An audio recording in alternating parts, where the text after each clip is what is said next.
Il est 19h sur ce plateau de Mondico Télévision. Mesdames et messieurs, c'est l'heure de vous informer. Et tout de suite, place au sommaire.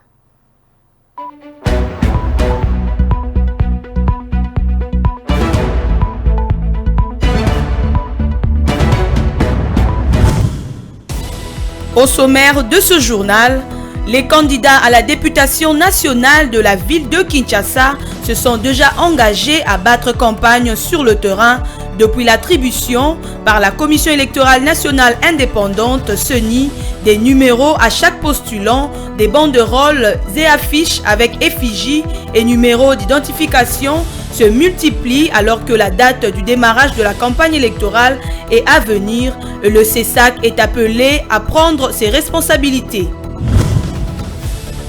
Et puis la justice congolaise n'en a pas encore fini avec le journaliste Stani Boujakera. Sa demande de liberté demandée par ses avocats a été rejetée. Il devra rester encore en prison. Entre-temps, les avocats de Matata Pogno plaident pour obtenir un sursis en sa faveur en raison de son état de santé qui nécessite 45 jours de repos. Voilà tout pour le sommaire.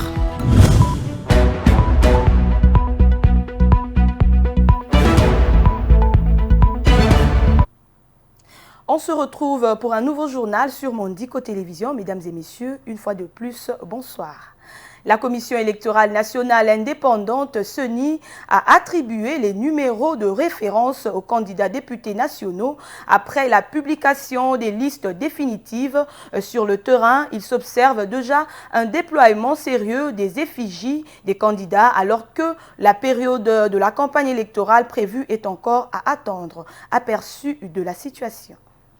Depuis que la Commission électorale nationale indépendante CENI a franchi l'étape de l'attribution des numéros de référence aux candidats députés nationaux juste après la publication des listes définitives, il apparaît très clairement qu'avec ces numéros de candidats livrés, c'est une campagne précoce qui s'est engagée un peu partout dans la ville où tous les coins fréquentés de la capitale sont couverts des pancartes et banderoles de la plupart des candidats qui ont imprimé déjà leur numéro. Ce comportement, contraire aux exigences de la centrale électorale, démontre à quel point le désordre engagé risque de s'étendre et provoquer bien pire d'ici la date effective du démarrage de la campagne proprement dite. Dans les réseaux sociaux, dans certaines artères, c'est littéralement une véritable campagne électorale avant le coup d'envoi officiel que recommande la loi électorale. Alors que, lors du cadre de concertation, le président de la CENI, Denis Kadima, avait formellement interdit toute précipitation ou hâte sous peine d'être sanctionné, rien à faire. Ceux qui se livrent à de telles pratiques ne craignent pas de subir une éventuelle invalidation puisque c'est l'inondation et les descentes chaque week-end où des meetings se tiennent. Le Conseil supérieur de l'audiovisuel et de la communication CESAC est appelé à se saisir de ce dossier pour traquer tous les candidats qui usent des médias pour passer leurs messages de campagne, affichant leur numéro, leur attribué par la CENI sur le terrain, bien avant le coup d'envoi. À la fin de la cérémonie, un challenger de taille comme adversaire de Félix Tshisekedi à la présidentielle de décembre 2023 a promis de s'engager dans la bataille électorale. Il s'agit du battant et bouillant opposant Franck Diongo qui a déclaré de s'inscrire mercredi 27 septembre sur la liste des candidats à la présidentielle de décembre. Élément à suivre dans cette analyse. On le croyait exclu du processus électoral, mais non. Le leader du mouvement lumumiste progressiste MLP, Franck Diongo, réapparaît sur la scène politique en se déclarant candidat à la présidentielle de décembre 2023. Franck Diongo a annoncé pour le mercredi 27 septembre qu'il sera au BRTC de la CENI. C'est donc un challenger de taille contre le président Félix Tshisekedi, un allié d'antan qui s'est retourné comme adversaire acharné qui ne jure que par son échec à sa propre succession. Battant et remuant, l'opposant Franck Diongo, qui promet de s'inscrire sur la liste des candidats à la présidentielle, va en principe déposer sa candidature juste après les positions de Augustin Matata Pogno, Constant Moutamba et Rex Kazadi, en attendant Moïse Katumbi, Dédi Sanga, Félix Tshisekedi et éventuellement Martin Fayulu.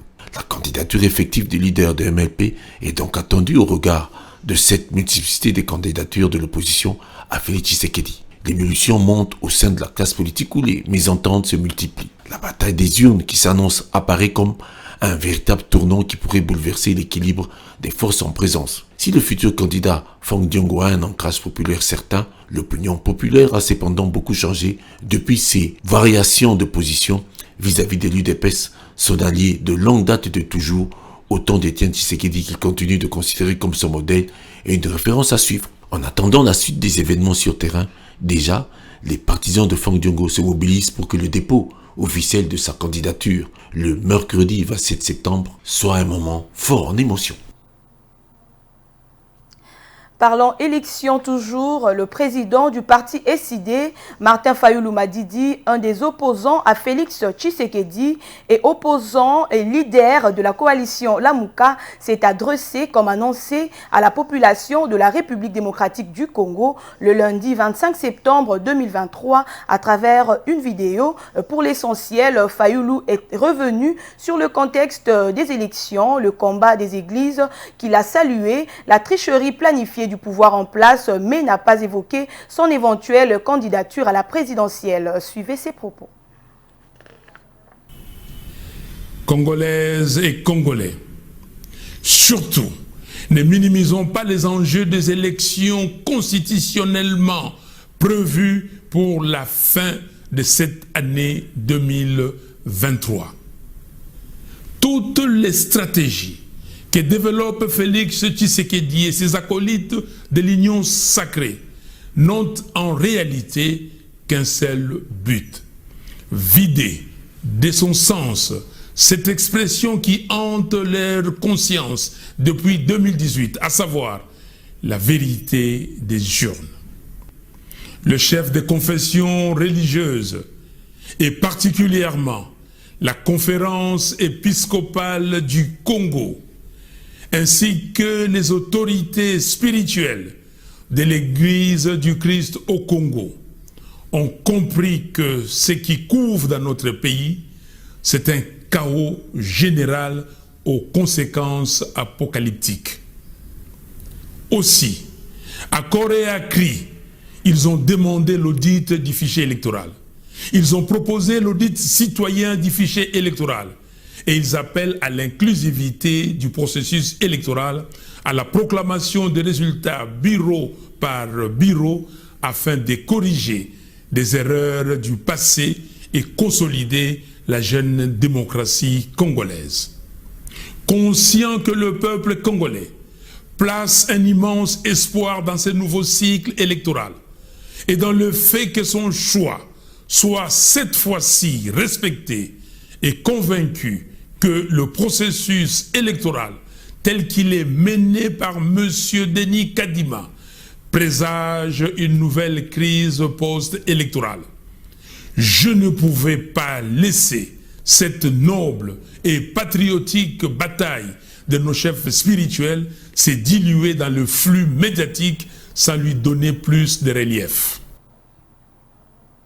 Et parlant élection toujours, c'est depuis hier, lundi 25 septembre, que s'est ouverte la session des formateurs des témoins de l'UDPS dans la commune de La Gombe.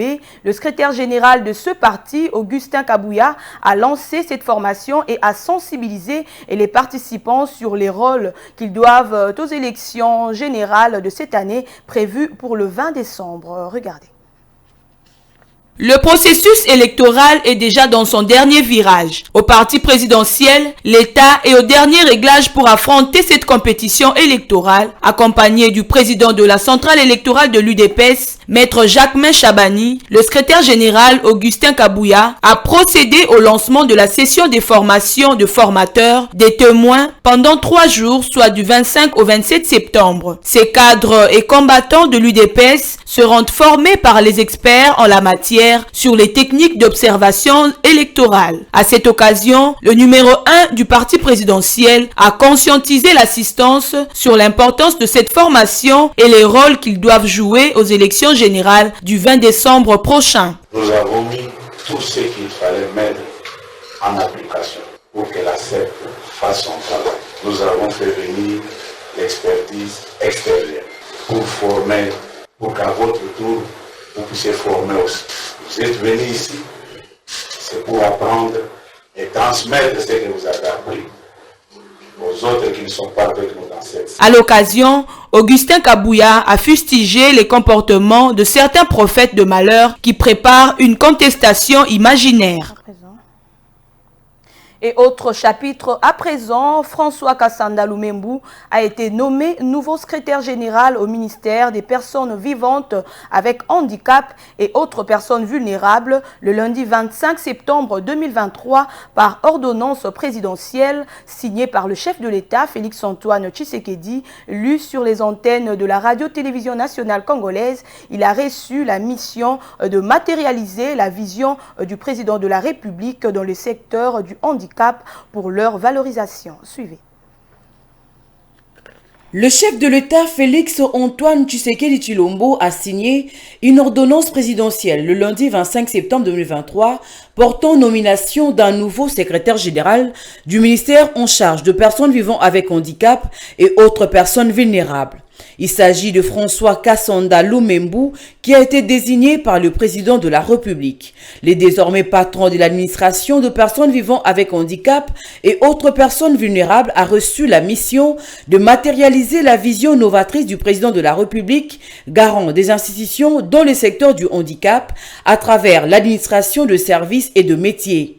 En faisant une démarcation avec de résultats efficaces au sein de cette administration administrative, telle que l'a toujours souhaité le ministre des tutelles, Maître Irène Essambo Diata, ministre délégué en charge de personnes vivant avec handicap, mais aussi rendre cette catégorie de personnes utiles dans la société dans l'apprentissage de métiers pour leur autonomisation.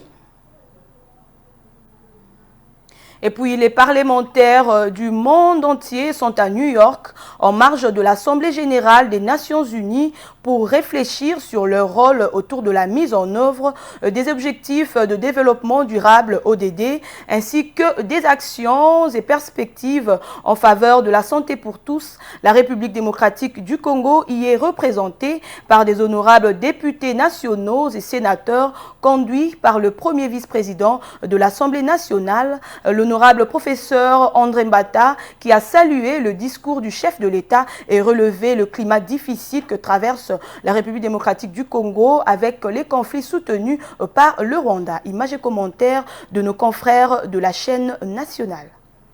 New York, jeudi 21 septembre 2023, les travaux du sommet sur les objectifs du développement durable se poursuivent et marquent un tournant décisif en montrant la voie vers l'atteinte des objectifs à travers l'expression de volontés politiques et l'adoption d'engagements concrets.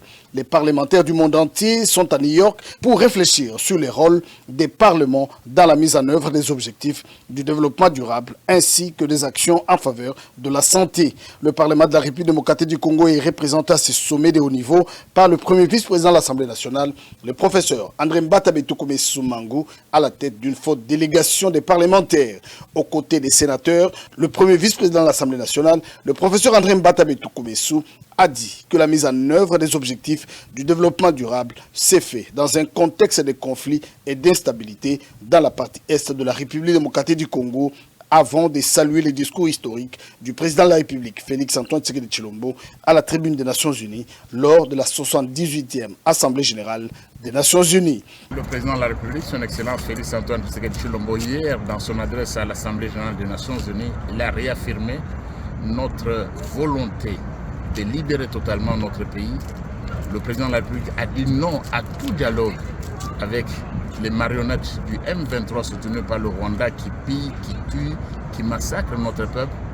Et notre président de la République a également salué la décision prise par les États-Unis d'Amérique de cesser toute assistance militaire à l'armée rwandaise qui soutient les terroristes du M23. Le chef de l'État a demandé à tous les autres pays de suivre l'exemple des États-Unis d'Amérique dans le cadre des sanctions contre le Rwanda qui agresse notre pays depuis plusieurs années. Et le chef de l'État a été ferme. Sa décision de ne pas négocier quoi que ce soit et de défendre en toutes circonstances les intérêts du peuple congolais. Le Parlement de la RDC place les objectifs du développement durable dans ses productions législatives. Des réformes sont engagées, 12 objectifs sont mis en œuvre sur le 17 en République démocratique du Congo. On parle justice à présent. Le procès de l'affaire Boukangalonzo devant la Cour constitutionnelle reprendra le 16 octobre prochain. Cette nouvelle remise a été accordée le lundi 25 septembre 2023 après que la défense de Matata Ponyo ait déposé un certificat médical de leur client pour un repos médical de 45 jours. Selon les avocats de l'ancien Premier ministre, l'état de santé de leur client nécessite un repos médical. Les détails dans cet élément.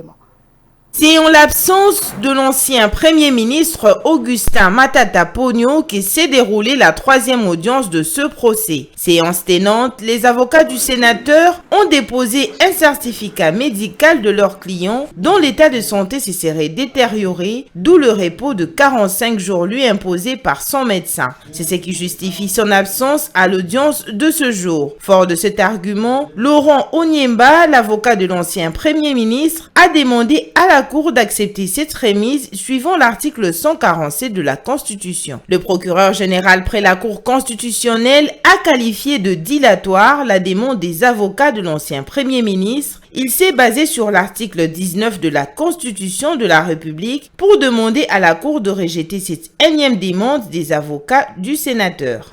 Lorsqu'on vous renvoie à l'article 47 qui évoque les droits à la santé, pertinent.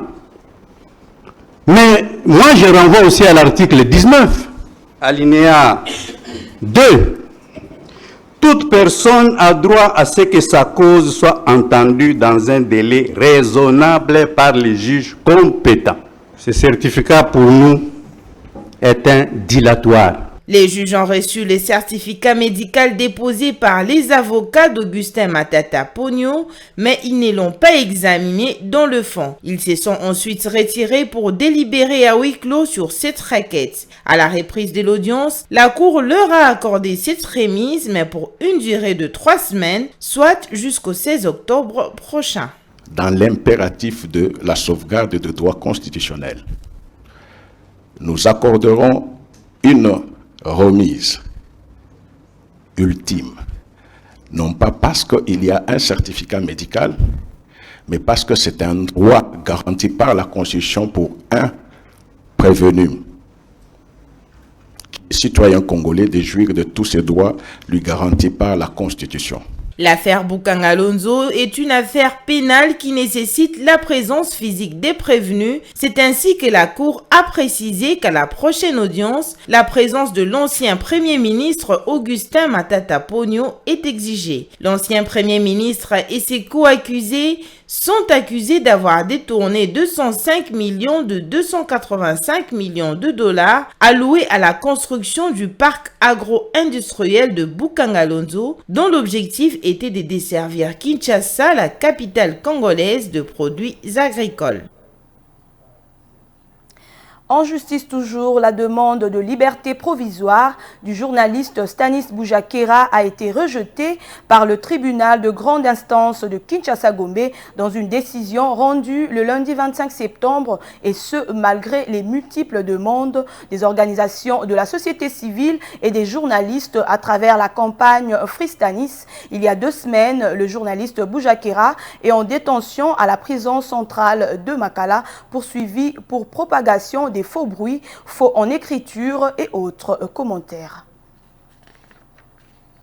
Le tribunal des grandes instances de Kinshasa-Gombe a rejeté la demande de mise en liberté provisoire du directeur de publication adjoint d'actualité.cd et correspondant de Jeune Afrique et Reuters. Le journaliste Stanis Boujakera reste maintenu en détention à la prison centrale de Makala, malgré les multiples déclarations de sa libération par des officiels, des journalistes, des organisations et acteurs de la société civile. Le journaliste reste détenu. Interpellé à l'aéroport international de Njili il y a 2 semaines, Stanis Boujakera est poursuivi pour faux en écriture, falsification de sceaux de l'État, propagation de faux bruits et transmission de messages erronés et contraires à la loi en rapport avec le meurtre du député et ancien ministre du Transport Chérubin Okende. Il risque jusqu'à 10 ans de prison, plus encore si les peines sont cumulées en raison d'une disposition du nouveau code numérique.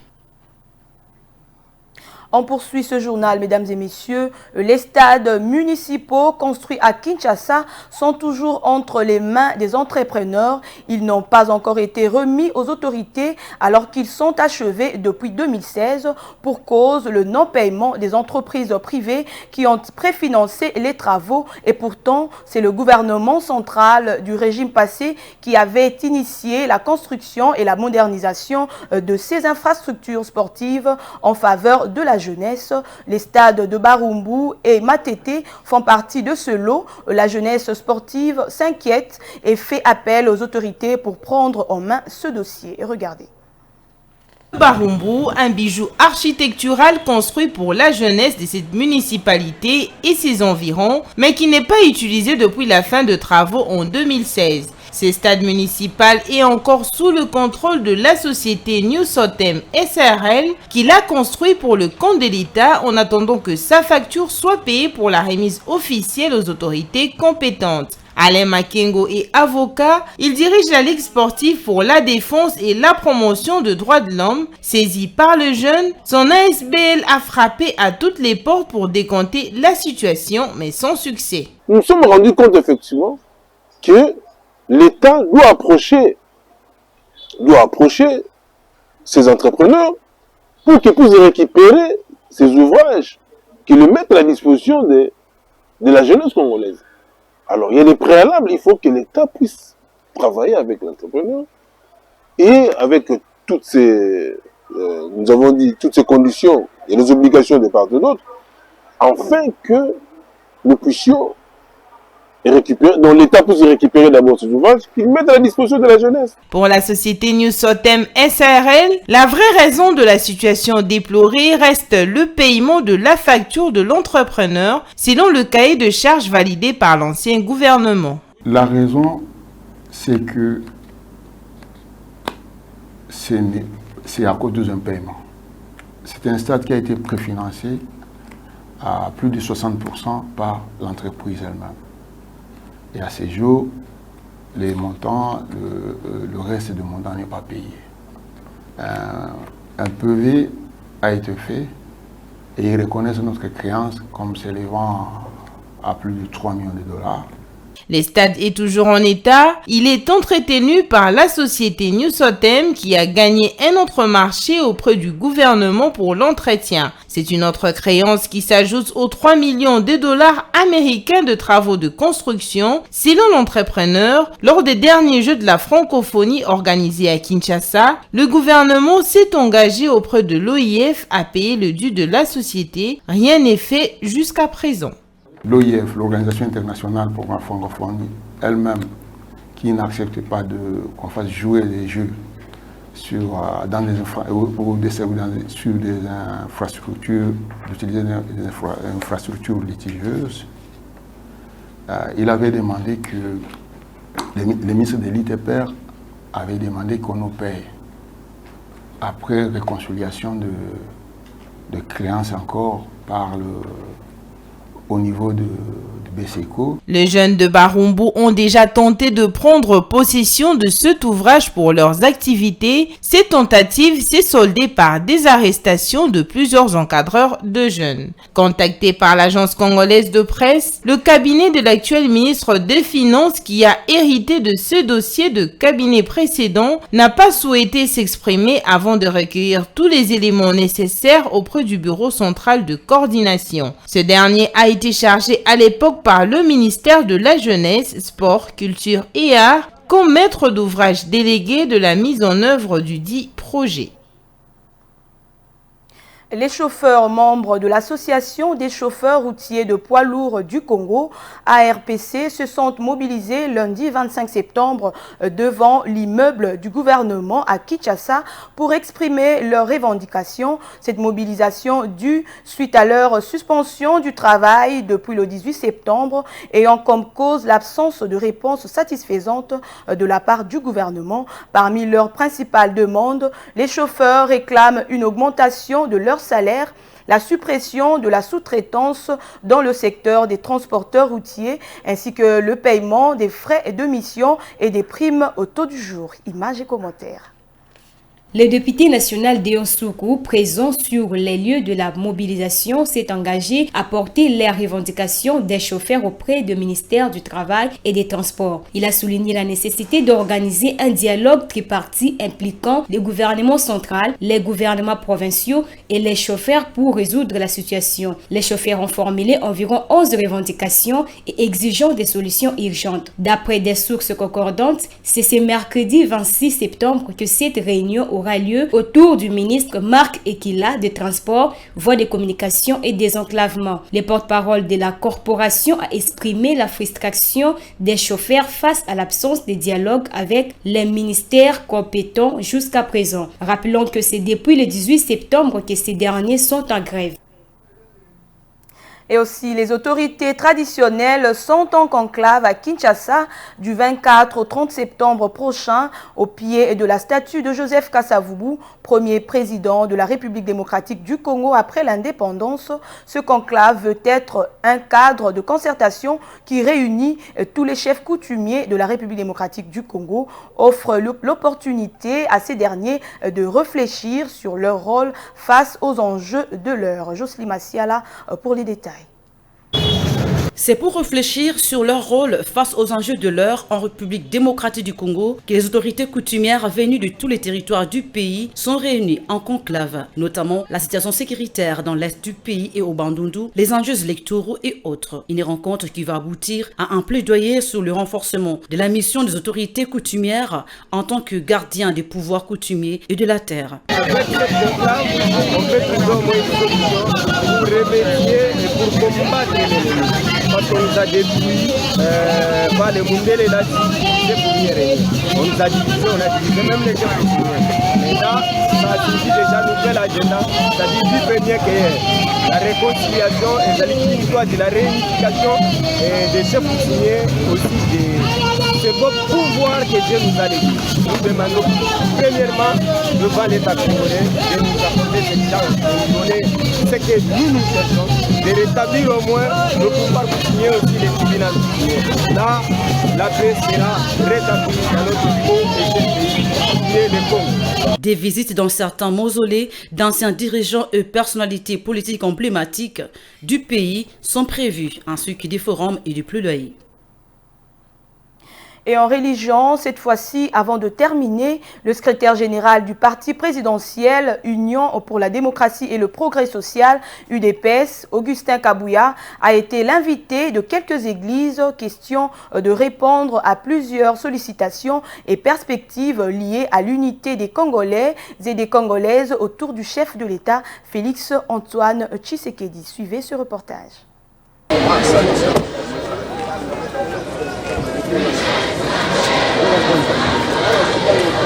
Resté pareil à lui-même, le secrétaire général de l'Union pour la démocratie et le progrès social a, sans accorder de préférence à une église au préjudice des autres, rendu visite sur invitation ce samedi 23 septembre à l'église apostolique de Saint John Marang, qui s'apprêtait à prendre sa sainte scène en présence de son chef spirituel appelé Moutouma Saint Nimrod. Comme dans toutes les assemblées où il est passé, Augustin Kabouya n'a pas manqué de solliciter auprès de l'envoyé de Dieu à la tête de l'église apostolique de Saint John Marang la prière pour le pays, la prière pour les Congolais en difficulté dans l'est du pays, mais aussi la prière pour le commandant suprême des forces armées et de la police, Félix Antoine Tshisekedi Tshilombo, candidat à sa propre succession à l'élection présidentielle de décembre 2023. La récompense divine, Mwanabouté ne l'a pas loupé pour avoir notamment donné à boire à ces hommes d'église en prière.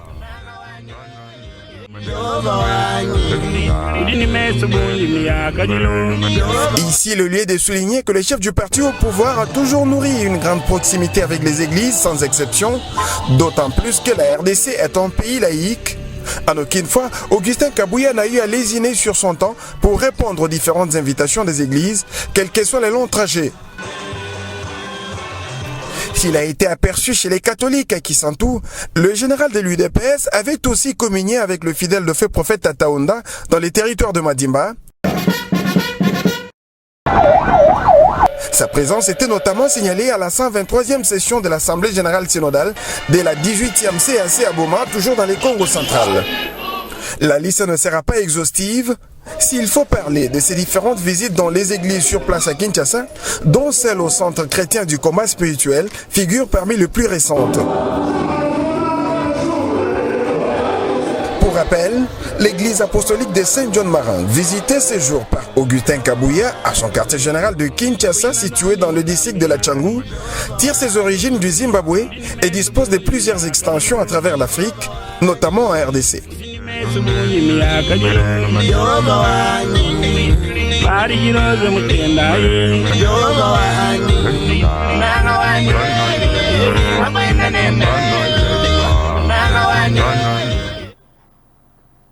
Avant de boucler ce journal, mesdames et messieurs, je rappelle les principaux titres.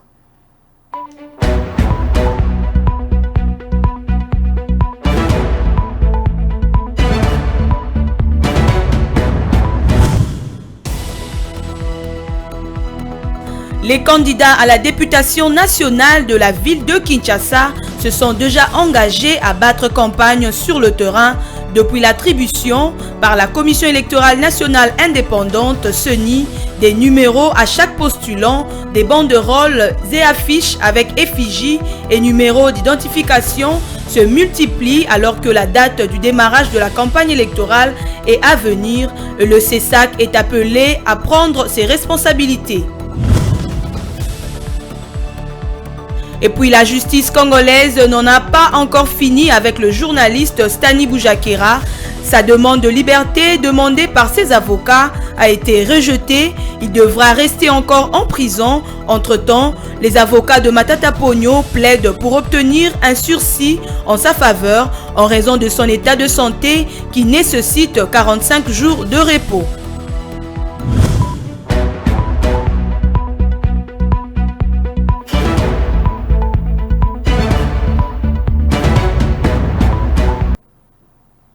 Et c'est par là que se termine ce journal. Mesdames et messieurs, merci de l'avoir suivi et bonsoir chez vous.